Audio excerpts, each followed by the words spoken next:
V petek sem dobil zanimivo pošiljko. Takšnole. Enako sta dobila tudi Janša in Tonin. Zdaj pa pogledamo, kaj je noter.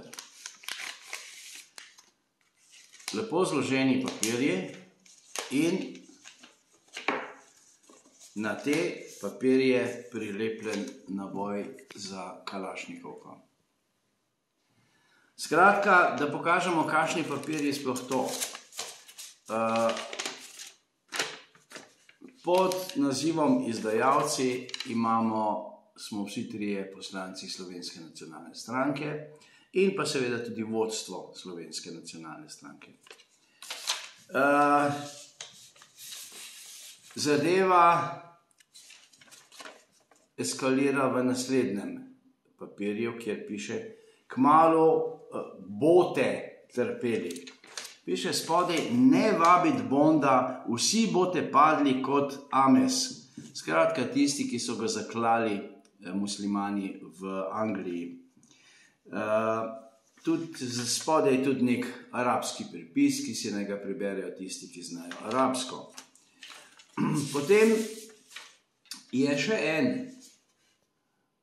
papir, zelo zanimiv, kjer piše: vojni dobičkarji. Kako je član Jelinčičeve SNS iz Celja posredoval pri razpisu, s katerim je srbsko podjetje dobilo posel postavitve ograje na meji s Hrvaško? Kakšni kreteni, tudi resnice ne poznajo. In izdajalci bogatijo na naš račun.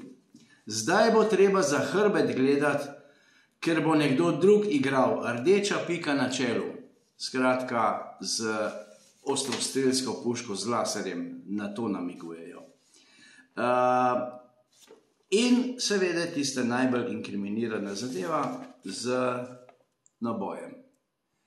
Prepričan sem, da to prihaja iz levih političnih vrst.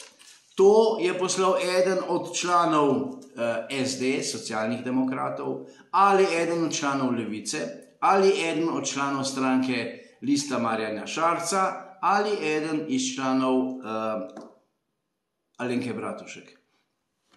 Skratka, kaj je zdaj to? Kaj se grejo, gospoda Žlahtna? A bomo hodili s pištolami naokrog? Zdaj, take grožnje niso enostavne. Tole bomo zdaj dali policiji, ki seveda ne bo ničesar odkrila.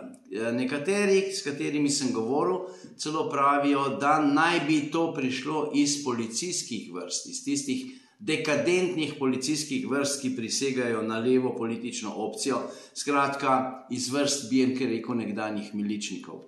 No, in seveda policija odkrila ne bo ničesar, forenziki ne bodo ničesar odkrili, morda bi lahko odkrili na naboju kakšen prstni odtis ali pa na lepilnem traku, vendar tega se nisem dotikal. Drugače pa še ena zadeva v smeri slovenske leve demokracije. Pa smo tam.